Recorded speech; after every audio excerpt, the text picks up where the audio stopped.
구독자 여러분, 오늘 열왕기하 9장 후반절 말씀입니다. 자, 하나님께서 아합과 이세벨의 집안을 오므리 왕조를 심판하기 위해서 기름 부어서 장군 에후를 왕으로 삼죠. 자, 그래서 에후가 이제 아합과 이세벨의 집을 심판하는 그 장면이 본 9장과 10장에 나타나고 있습니다. 14절 이에 님스의 손자 여호사밧의 아들 예후가 요람을 배반하였으니, 요람은 여호람이에요. 여호람을 배반하였으니 곧 요람이 온 이스라엘과 더불어 아람의 왕 하사엘과 맞서서 길르앗 라못을 지키다가 아람의 왕 하사엘과 더불어 싸울 때에 아람 사람에게 부상한 것을 치료하려고 이스라엘로 돌아왔던 때라. 에후가 이르되 너의 뜻에 합당하거든 한 사람이라도 이 성에서 도망하여 이스라엘에 알리러 가지 못하리라 하라 하니라. 자, 때마침 그 전쟁에서 길르앗 라못의 전투에서 아람과 전쟁에다가 여호람 북이스라엘 왕 여호람이 부상을 입었어요. 그래서 부상을 입어서 사마리아가 원래 도성인데 이 길르앗 라못과 더 가까운 이스라엘에 부상을 치료하라고 지금 회복 중에 있었습니다. 그리고 이제 장수들만 아람과 대치하고 있는 상황인데, 이제 왕이 이스라엘에 있잖아요. 자기가 이제 기름 부어 왕이 됐고 다른 장수들도 왕으로 추대를 에후를 했는데, 이 사실을 이스라엘에게 있는 여호람에게, 요람 왕에게 알리는 자는 내가 반드시 그냥 두지 않을 거다라고. 그래서 이제 이스라엘에 휴양하고 있던 여호람 왕은 그것에 예후가 왕이 되었다는 것을, 사람들에게 왕으로 부름받았다는 걸 전혀 모르고 있어요. 그래서 16절에 에후가 병거를 타고 이스라엘로 가니 여호람 왕이 거기 누워 있습니다. 유다의 왕 아하시아는 요람을 보러 내려왔더라.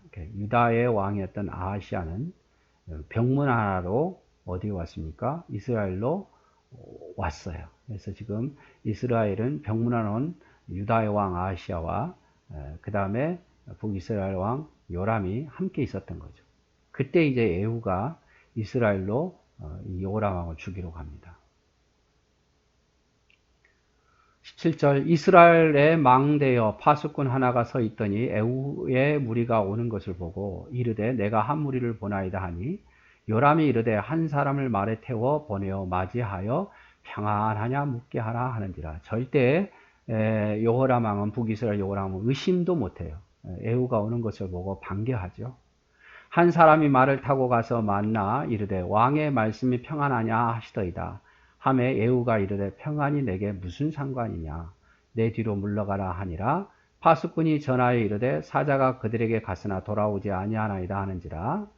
자, 사람을 보내서 평안하냐고 물었어요. 무슨 소식이 있느냐, 네가 전쟁터에 있다가 왜 여기 왔느냐라고 물으러 갔겠죠. 그런데 에후가 대답도 하지 아니하고 너는 나를 따르라.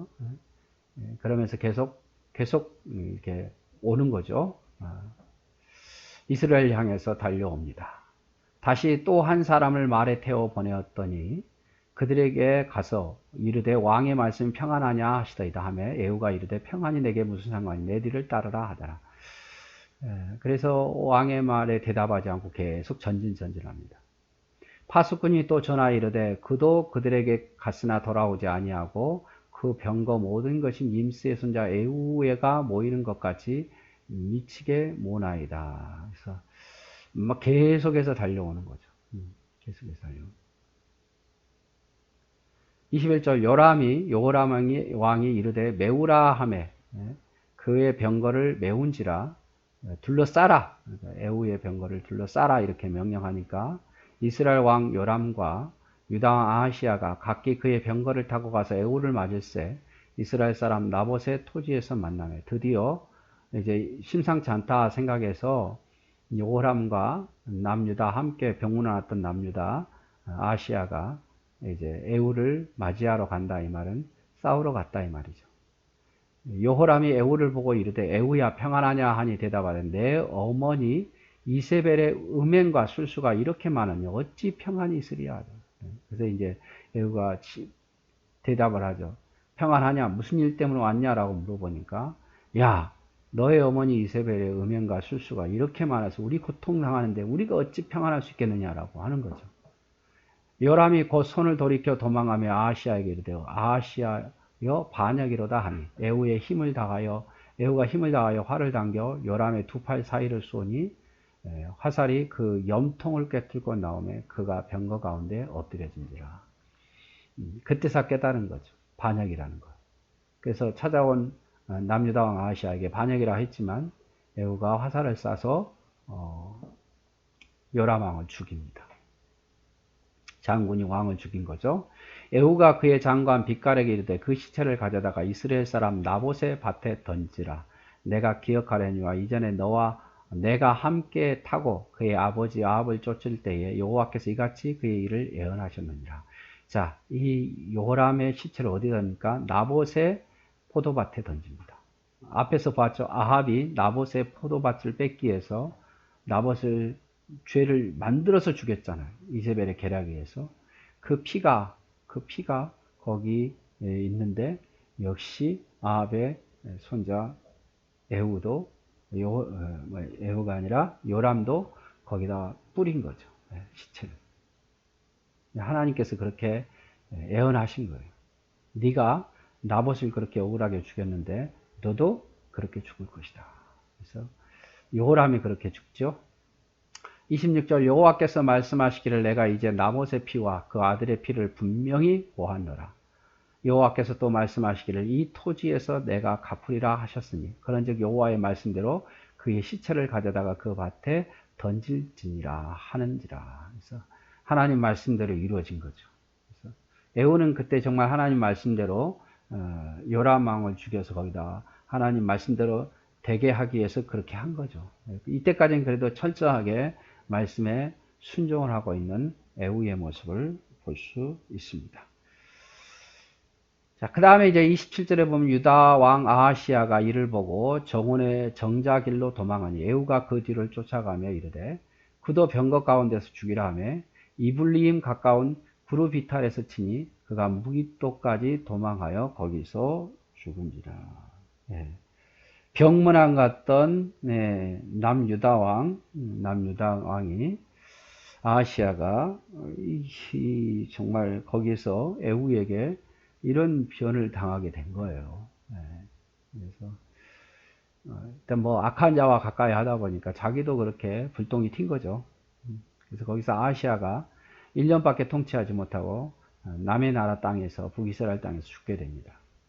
그의 신복들이 그를 병거에 싣고 예루살렘에 이르러 다윗성에서 그들의 조상들과 함께 그의 묘실에 장사하니라.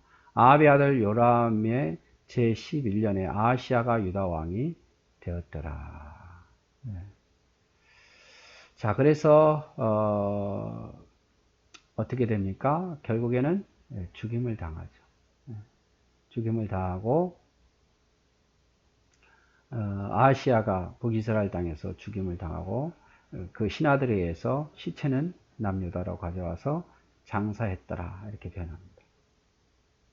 에후가 이스라엘에 오니 이세벨이 듣고 눈을 그리고 머리를 꾸미고 창에서 바라보다가 에후가 이제 이스라엘로 오니 이세벨이 사마리아에 있던 이세벨이 눈을 그리고 머리를 꾸미고 창에서 바라보다가 에후가 온다는 말을 듣고 자기도 이제 직감적으로 이제 죽게 생겼구나 이렇게 하는데 그 죽는 순간까지 여러분 눈을 그리고 머리를 꾸미고 창에서 바라봅니다. 그래서 아무튼 뭐 사치스럽지 않습니까? 좀 죽음 앞에서 무슨 뭐 자기를 꾸민다고. 에후가 문에 들어오며 이르되 주인을 죽인 너 시므리여 평안하냐 하니 에후가 얼굴을 들어 창을 향하고 이르되 내 편이 될 자 누구냐 하니 두어 내시가 에후를 내다보는지라. 이르되 그를 내던지라 하니 내던짐에 그의 피가 담과 말에게 튀니라. 에후가 그의 시체를 밟으니라. 그래서